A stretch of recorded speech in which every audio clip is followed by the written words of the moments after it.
To all of you. तो start करते हैं हम आज के सेशन को कुछ नए क्वेश्चन से।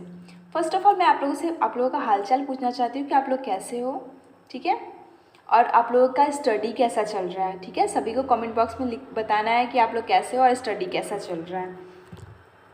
आई विश आप सभी की स्टडी बहुत अच्छी चल रही होगी, ठीक है। तो स्टार्ट करते हैं हम आज के सेशन को क्वेश्चन नंबर 1 से, ठीक है। आज के क्वेश्चन में भी कुछ रिपीटेड क्वेश्चंस भी दिखने को मिलेंगे और कुछ नए क्वेश्चंस भी देखने को मिलेंगे, ठीक है। रिपीटेड क्वेश्चन इसलिए रहता है क्योंकि आप लोगों का रिवीजन होता रहे साथ में, ठीक, ताकि आप लोग पिछला वाला बात भूलो ना। तो स्टार्ट करते हैं, देखते हैं हमारा फर्स्ट। तो क्लास को स्टार्ट करने से पहले एक छोटी सी रिक्वेस्ट करना चाहूँगा। यदि आप लोग हमारे चैनल पे नए हो, पहली बार हो, तो इस चैनल को सब्सक्राइब कर लीजिए और बेल आइकन को हिट कीजिए। चलिए आज की क्लास को स्टार्ट करते हैं। बहुकोशिकीय पादपों में मध्य पट्टिका बनी होती है, यानी मल्टी सेलुलर प्लांट्स में मिडिल प्लेट की बात कर रहा है। क्वेश्चन थोड़ा ध्यान से पढ़िएगा, जल्दी में क्वेश्चन गलत नहीं करना है। मिडिल प्लेट की बात कर रहा है कि मिडिल प्लेट किससे बनी होती है, किसमें, मल्टी सेलुलर प्लांट्स में। ओके, तो जल्दी से इस क्वेश्चन का आंसर दीजिए जिसको पता है। ओके, तो देखते हैं किससे बनी होती है। क्या वो काइटिन से बनी होती है, या सेलुलोज से बनी होती है, या एल्गिनेट से बनी होती है, या फिर पेक्टेट से बनी होती है। जल्दी से इस क्वेश्चन का आंसर कीजिए आप लोग। ये क्वेश्चन रिपीटेड है, ठीक है, मैं बता चुकी हूँ, बट तो आई होप आप सभी का आंसर सही होगा। तो इस क्वेश्चन का आंसर क्या होगा, पेक्टेट। क्या होगा आंसर, पेक्टेट। ओके, क्या होगा, पेक्टेट। क्यों, क्योंकि यहाँ मिडिल प्लेट की बात कर रहा था। किसकी बात कर रहा था, मिडिल प्लेट की, ठीक है। मल्टी सेलुलर में सेल वॉल की बात नहीं कर रहा है, सेल वॉल की बात कर रहा है, लेकिन किसके सेल वॉल की, मिडिल प्लेट की, ठीक है। चलो इसी के साथ हम अगले प्रश्न की तरफ मूव करते हैं। अगला प्रश्न क्या होगा हमारा। तो गाइस जो हमारा अगला प्रश्न है वो क्या बोल रहा है, ग्लाइकोलाइसिस अपघटन यहाँ होता है, यानी ग्लाइकोलाइसिस कहाँ टेक प्लेस होता है, या फिर यह अपघटन कहाँ होता है, ठीक है। क्या वो केंद्रों में होता है, राइबोसोम में होता है, या फिर कोशिका द्रव्य में होता है, या फिर झिल्लियों में होता है, यानी मेम्ब्रेन्स में होता है। तो जल्दी से बता दीजिए इस क्वेश्चन का आंसर। आप सभी को पता है कि ग्लाइकोलाइसिस प्रोसेस जो है वो कहाँ पे होता है, ग्लाइकोलाइसिस प्रोसेस जो है वो कहाँ पे होता है, ठीक है। तो आप सभी को पता है इस क्वेश्चन का आंसर क्या होगा, option number C is correct, यानी कोशिका द्रव्य में, यानी साइटोप्लाज्म में। कहाँ, साइटोप्लाज्म में, ठीक है। चलो इसी के साथ हम अगले प्रश्न की तरफ बढ़ते हैं, देखते हैं हमारा अगला प्रश्न क्या बोल रहा है। तो गाइस जो हमारा अगला प्रश्न है वो क्या बोल रहा है, यह अर्ध स्वशासित अंगक है, यानी सेमी ऑटोनोमस अंगक की बात कर रहा है, ठीक है, यानी ऑर्गेनल्स की बात कर रहा है। कि 4 ऑप्शंस दिए गए हैं, इन चारों ऑप्शंस में आपको बताना है कि कौन जो है वो सेमी ऑटोनोमस ऑर्गेनल है। क्या माइटोकॉन्ड्रिया है, राइबोसोम है, झिल्लियाँ हैं, या फिर केंद्र है। जल्दी से इस क्वेश्चन का आंसर आप लोग बता दो, ठीक है। आप सभी को पता है कि सेमी ऑटोनोमस मतलब क्या होता है, सेमी ऑटोनोमस मतलब क्या होता है, जिसके पास ओन डीएनए होता है, जो कि खुद का प्रोटीन सिंथेसिस कर लेता है। वो जब प्रोटीन सिंथेसिस खुद का प्रोटीन बना लेगा तो वो इंडिपेंडेंट हो जाएगा, दूसरों पर डिपेंडेंट नहीं रहेगा, ठीक है ना। लेकिन जब दूसरों पर डिपेंडेंट नहीं रहेगा तब तो वो पूरी तरह से ऑटोनोमस हो गया ना, खुद पे डिपेंडेंट। लेकिन यहाँ क्या बोल रहा है, सेमी यानी आधा, मतलब वो खुद पे डिपेंडेंट 50% नहीं भी है और है भी, ठीक है। यानी जो ऑर्गेनल्स होगा वो दूसरों पे डिपेंडेंट होगा, लेकिन कितना होगा, 50% ही होगा, ठीक है। 50% काम वो अपना स्वयं कर लेता है, 50% काम वो अपना स्वयं कर लेता है, ठीक है। यही आपसे पूछ रहा है। तो आप सभी को पता होगा कि इस क्वेश्चन का आंसर क्या है, माइटोकॉन्ड्रिया के पास क्या होता है, ओन डीएनए होता है, और जिससे वो आधा प्रोटीन सिंथेसिस कर लेता है, और वो क्या करता है, आधा काम तो कर लिया, ठीक है ना। लेकिन ये पूरी तरह से इंडिपेंडेंट नहीं होता, मतलब पूरी तरह से ऑटोनोमस नहीं होता, इसीलिए इसे हम क्या बोलते हैं, सेमी ऑटोनोमस ऑर्गेनल, ठीक है। चलो इसी के साथ हम अपने अगले प्रश्न की तरफ मूव करते हैं, देखते हैं हमारा अगला प्रश्न क्या बोल रहा है। तो गाइस जो हमारा अगला प्रश्न है वो क्या बोल रहा है, ग्लाइकोजेन कण इसमें पाए जाते हैं। 4 ऑप्शंस दिए गए हैं और आपसे पूछ रहा है कि ग्लाइकोजन पार्टिकल्स कहाँ पाए जाते हैं। क्या पादप कोशिकाएं में, वसा कोशिका में, पेशी कोशिका में, या फिर एल्यूरोन ग्रेन्स में, ठीक है। जल्दी से इस क्वेश्चन का आंसर दे दीजिए आप। मुझे पता है कि इस क्वेश्चन का आंसर सबको पता है कि किस में पाया जाता है, ग्लाइकोजेन। तो किस में पाया जाता है, फैट सेल्स में पाया जाता है। किस में, फैट सेल्स में पाया जाता है क्या, ग्लाइकोजेन, यानी वसा कोशिका में, ठीक है। तो जो हमारा अगला प्रश्न है वो क्या बोल रहा है, देखते हैं। रिपीटेड क्वेश्चन है, इस क्वेश्चन का आंसर सबका सही होना चाहिए, ठीक है। ग्लाइकोजेन के एक अणु के ग्लाइकोज अपघटन से कितने एटीपी अणु उत्पादित होता है, यानी आपसे क्या पूछ रहा है कि how many ATP molecules are produce by the glycolysis process of one molecule of glucose. अगर वन मॉलिक्यूल ऑफ ग्लूकोज का हम ग्लाइकोलाइसिस प्रोसेस करते हैं तो कितना एटीपी हमें मिलेगा, कितना एटीपी हमें मिलेगा, यही आपसे क्वेश्चन पूछ रहा है कि अगर एक अणु का क्या करते हैं, ग्लाइकोलाइसिस करते हैं तो कितने एटीपी हमें मिलेंगे, ठीक है, कितने एटीपी हमें मिलेंगे। तो कितने मिलेंगे आप सभी को पता है, ये क्वेश्चन बहुत बार डिस्कस हो चुका है और ब्रीफली डिस्कशन भी इसका हुआ है, यहाँ ब्रीफली डिस्कशन नहीं होगा, ठीक है। तो कितने अणु मिलते हैं, एक मॉलिक्यूल ऑफ ग्लूकोज का ग्लाइकोलाइसिस प्रोसेस होता है तो कितने अणु मिलते हैं, दो एटीपी मिलते हैं, अणु नहीं, 2 एटीपी मिलते हैं, ठीक है, 2 एटीपी मिलते हैं। तो ऑप्शन सी इज़ करेक्ट। चलो इसी के साथ हम अगले प्रश्न की तरफ बढ़ते हैं। अगला प्रश्न क्या बोल रहा है, साइटोकाइनेसिस इसमें प्रारंभ होता है, साइटोकाइनेसिस इसमें प्रारंभ होता है। 4 आपसे अवस्था का नाम दिया गया है और आपसे पूछ रहा है कि किस अवस्था के बाद ग्लाइकोलाइसिस प्रोसेस आरंभ हो जाता है, पूर्वावस्था, मध्य अवस्था, पश्चावस्था या फिर अंत्यावस्था। तो देखो यहाँ पे जो ऑप्शंस दिए गए ना उसका थोड़ा सा जो है वो मतलब पूरे तरह से सही ऑप्शंस नहीं दिए गए हैं, ठीक है। तो इस क्वेश्चन का आंसर क्या होगा, इस क्वेश्चन का आंसर होगा डी, यानी अंत्यावस्था। क्या होगा, अंत्यावस्था। अंत्यावस्था यहाँ किसकी बात कर रहा है, यहाँ टेलोफेज की बात कर रहा है। क्या कर रहा है आप सभी जानते होंगे, प्रोफेज, एनाफेज, मेटाफेज और टेलोफेज, ठीक है, ये सब तो आप सभी जानते हो। तो ये साइटोकाइनेसिस स्टार्ट कब होता है, जब ये साइकिल स्टार्ट होता है ना माइटोसिस में, ठीक है ना। तो जब टेलोफेज ख़त्म होता है, टेलोफेज इंड होता है, तब हमारा क्या स्टार्ट हो जाता है, साइटोकाइनेसिस प्रोसेस जो है हमारा बिगिंस हो जाता है, स्टार्ट हो जाता है। तो इस क्वेश्चन में आंसर क्या होगा आपका, अंत्यावस्था, ठीक है। आपको यहीं पे देना चाहिए था कि टेलोफेज देना चाहिए था, टेलोफेज एंड, ठीक है, यानी टेलोफेज के बाद, ऐसा कुछ ऑप्शन रहता तो ज़्यादा सही रहता। चलो इसी के साथ हम आगे बढ़ते हैं नेक्स्ट क्वेश्चन की तरफ। अगला प्रश्न क्या बोल रहा है, किसे बहुकोशिकीय अपघटकों का जगत कहा जाता है, यानी which is called the kingdom of multi cellular decomposer, ठीक है ना। किस किंगडम को मल्टी सेलुलर डिकम्पोजर कहा जाता है। तो मैंने इसी जब सुपर फास्ट रिवीजन की क्लासेस करवा रही थी तो मैंने बताया था कि डिकम्पोजर किसे बोलते हैं, ठीक है। अगर याद होगा तो इस क्वेश्चन का आंसर सेम है और इजी है।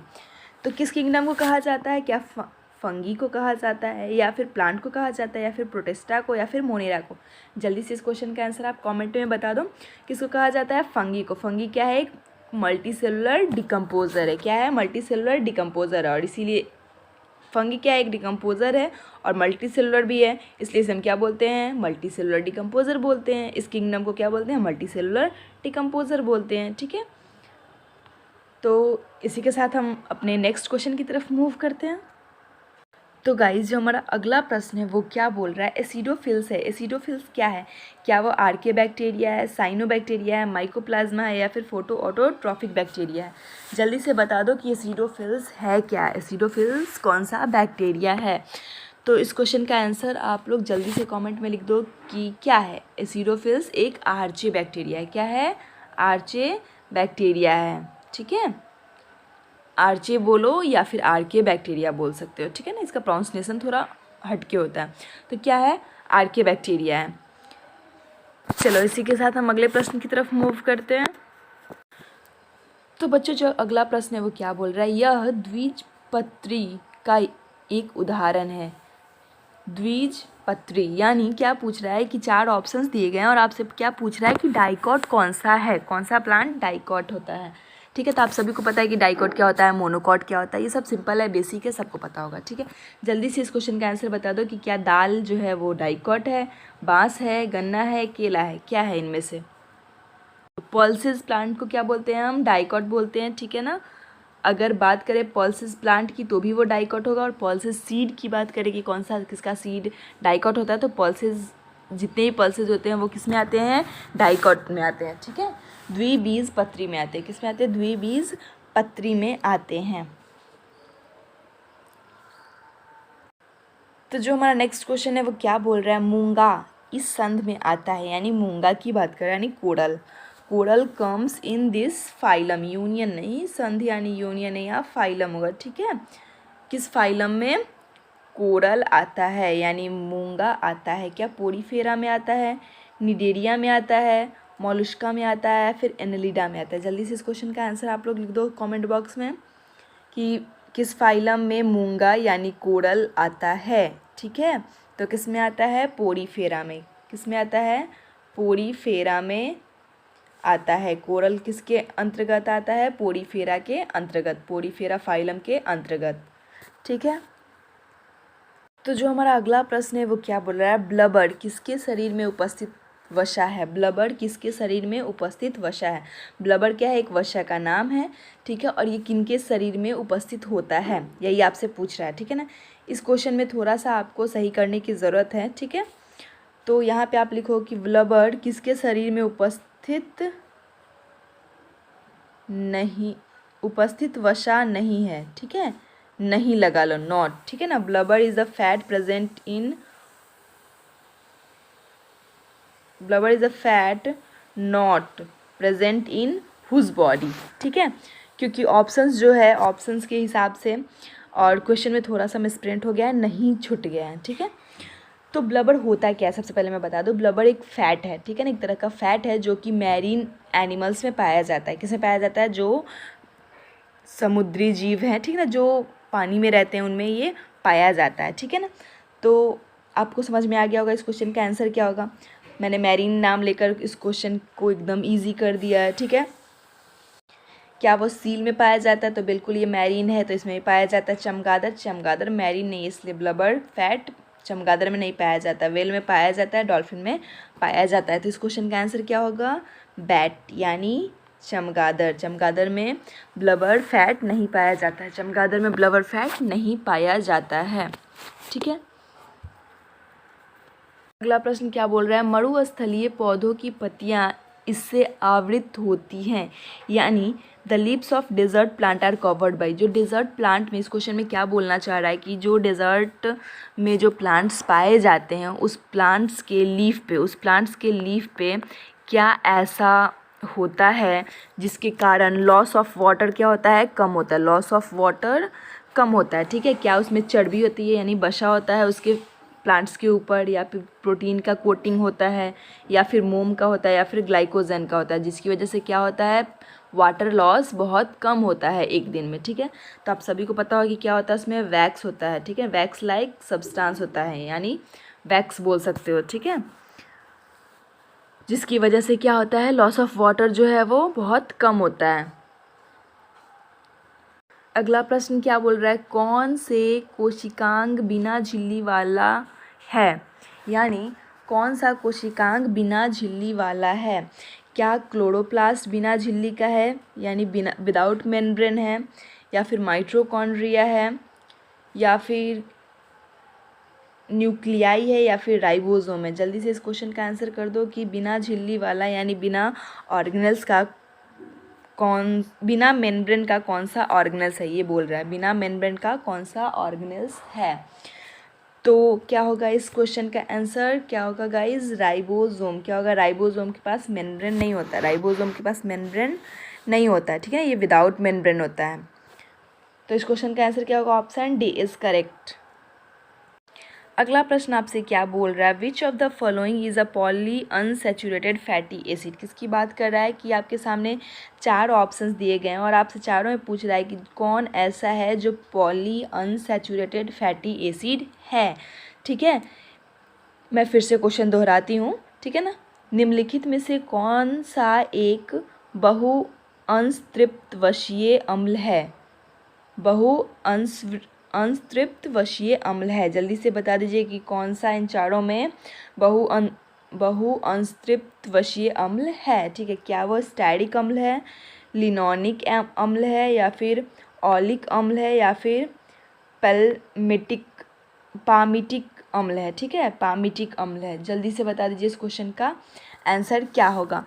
तो गाइस लिनोनिक अम्ल जो होता है, क्या लिनोनिक अम्ल जो होता है वो क्या होता है? एक पॉली अनसैचुरेटेड फैटी एसिड होता है। क्या होता है? पॉली अनसैचुरेटेड फैटी एसिड होता है। Very good to all of you जिनका आंसर बी ऑप्शन था। अगला प्रश्न क्या बोल रहा है? यह एमिनो अम्ल थायरॉक्सिन हार्मोन में परिवर्तित होता है, यानी this amino acid is converted into thyroxine hormone. 4 options दिए गए हैं, 4 एमिनो एसिड के नाम दिए गए हैं। क्या दिए गए हैं? 4 एमिनो एसिड के नाम दिए गए हैं और आपसे पूछ रहा है कि इन चारों में से कौन है जो कि थायरॉक्सिन हार्मोन में क्या होता है? कन्वर्ट होता है। थायरॉक्सिन हार्मोन में क्या होता है? कन्वर्ट होता है। तो क्या टायरोसिन होता है, एलनीन होता है, या फिर ट्राइफोफेन होता है, ट्रिप्टोफेन होता है, या फिर प्रोलीन होता है? जल्दी से इस क्वेश्चन का आंसर बता दो। ठीक है, तो क्या होता है? टायरोसिन जो होता है वो किस में कन्वर्ट होता है? थायरॉक्सिन हार्मोन में। किस में होता है? थायरॉक्सिन हार्मोन में। Tyrosine amino acid converts into thyroxine hormone. ठीक है, नेक्स्ट वन क्या है? पीत वर्णक का मूत्र में उत्सर्जन दर्शाता है, यानी excretion of bile pigment in urine shows. Bile pigment जब यूरिन में दिखने लगता है तो वो कौन सा डिजीज़ कहलाता है? यही आपसे पूछ रहा है इस क्वेश्चन में। ठीक है, यानी बाइल पिगमेंट का सबसे पहले कलर क्या होता है? येलोइश कलर होता है। तो जब यूरिन में येलोइश कलर आने लगता है तो आप किस डिजीज़ का ये सिम्टम्स है? क्या एनीमिया का है, डायबिटीज़ का है, रिकेट का है, या जॉन्डिस का है? तो ये आप सभी को पता होगा कि किसका है? पीलिया का है। किसका है? पीलिया का है, यानी जॉन्डिस का है। ये सिम्टम्स किसका है? पीलिया यानी जॉन्डिस का है। चलो इसी के साथ हम अगले प्रश्न की तरफ बढ़ते हैं। अगला प्रश्न क्या बोल रहा है? टीआरएनए में वह क्रम जो एक एमिनो अम्ल से जुड़ने में प्रयुक्त होता है। आपसे क्या पूछ रहा है इस क्वेश्चन में कि the sequence in tRNA which is use to bind an amino acid. Amino acid से कौन सा सीक्वेंस बाइंड करता है? कौन सा सीक्वेंस जुड़ता है? इस क्वेश्चन को मैंने बताया था बहुत स्टार्टिंग में। मैंने इस क्वेश्चन को विथ डायग्राम के साथ मैंने समझाया है आपको। ठीक है ना, टीआरएनए का डायग्राम बनाया, फिर एमिनो एसिड से उस सीक्वेंस को ऐड किया है। तो ये क्वेश्चन आप सभी को 100% पता होगा ही। ठीक है, तो जल्दी से इस क्वेश्चन का आंसर कर दो। क्या वो सीक्वेंस UAA था, या फिर CCA था, या फिर UGA था, या फिर DHU था? जल्दी से इस क्वेश्चन का आंसर कर दो कि वो सीक्वेंस कौन सा था। ऐसे था ना टीआरएनए का, मैंने बताया था ना, ऐसे कुछ ये लूप टाइप था, यहाँ से ये वाला बड़ा था, यहाँ से ये लूप था, ये लूप था, यहाँ से सब ऐड होता है। ठीक है, और इससे कौन सा ऐड होता है? CCA था। ठीक है ना, तो option B is correct. Option B is correct.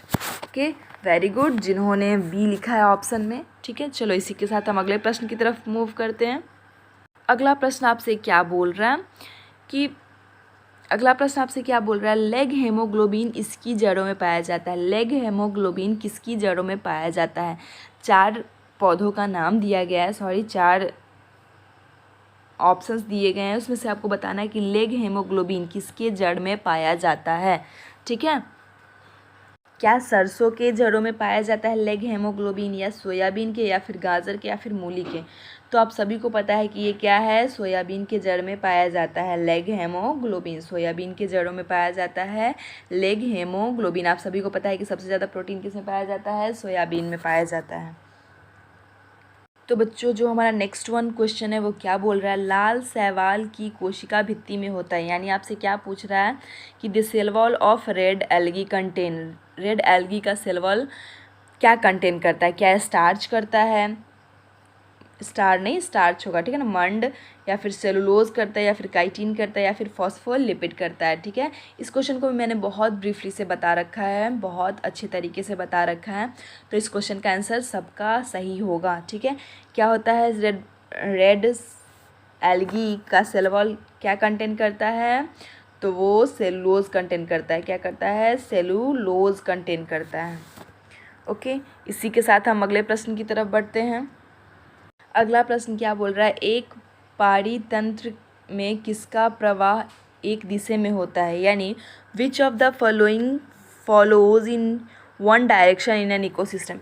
आपके सामने 4 ऑप्शंस दिए गए हैं, ठीक है। उसमें से पूछ रहा है कि कौन ऐसा इकोसिस्टम में कौन ऐसा है जिसका जो फ्लो होता है, एनर्जी ऑफ फ्लो होता है वो एक ही, सॉरी एनर्जी ऑफ फ्लो नहीं है, जिसका फ्लो होता है, ठीक है, जिसका प्रवाह होता है वो एक ही दिशा में होता है। क्या होता है, एक ही दिशा में होता है, उसका फ्लो, उसका प्रवाह यूनी डायरेक्शनल है, ठीक है। तो क्या वो एनर्जी है, कार्बन है, नाइट्रोजन है, पोटेशियम है। तो आप सभी को पता हो कि एनर्जी का जो फ्लो होता है वो यूनी डायरेक्शनल होता है। एनर्जी का फ्लो जो होता है वो यूनी डायरेक्शनल होता है, ठीक है। नेक्स्ट क्वेश्चन क्या बोल रहा है, एक गंधक यानी सल्फर युक्त अमीनो अम्ल है, यानी sulphur containing amino acid, sulphur containing amino acid क्या सल्फर कौन सा एमिनो एसिड कंटेन करता है, सेरीन, मेथियोनिन, प्रोलीन या फिर एस्पराजीन। तो क्या कंटेन करता है, आप सभी को पता है मेथियोनिन कंटेन करता है। सल्फर क्या करता है, मेथियोनिन कंटेन करता है। मेथियोनिन एमिनो एसिड क्या करता है, कंटेन करता है। नेक्स्ट वन क्वेश्चन क्या बोल रहा है, निम्नलिखित में से कौन सेलुलोज फाइबर है, निम्नलिखित में से कौन सेलुलोज फाइबर है, ठीक है। 4 ऑप्शंस दिए गए हैं और उसमें से आपसे पूछ रहा है कि कौन एक जो है वो सेलुलोज फाइबर है, सेलुलोज फाइबर है। क्या कपास सेलुलोज फाइबर है, ऊन सेलुलोज फाइबर है, रेयॉन सेलुलोज फाइबर है या पॉलिस्टर सेलुलोज फाइबर है। जल्दी से इस क्वेश्चन का आंसर कीजिए। So very good to all of you जिन्होंने कपास उत्तर में दिया है, जिनका उत्तर क्या है, कपास यानी कॉटन, यानी ऑप्शन ए। ओके, आज के सेशन का हमारा लास्ट क्वेश्चन क्या बोल रहा है, देखते हैं। 4 रक्त वर्गों की खोज इन्होंने की थी, यानी 4 blood groups were discovered by. जो 4 ब्लड ग्रुप्स हैं वो किसने खोजा था, उस साइंटिस्ट का नाम पूछ रहा है, ठीक है। क्या वो रिचार्ड फेयरमैन थे, या फिर कार्ल लैंडस्टीनर थे, या फिर एल्फ्रेड वेगेनर थे, या फिर स्टीफन हॉकिंस थे। जल्दी से इस क्वेश्चन का आंसर दे दीजिए कि कौन थे वो उनका नाम जो था वो क्या था, कार्ल लैंडस्टीनर। ओके, यानी ऑप्शन बी इज़ करेक्ट, ठीक है।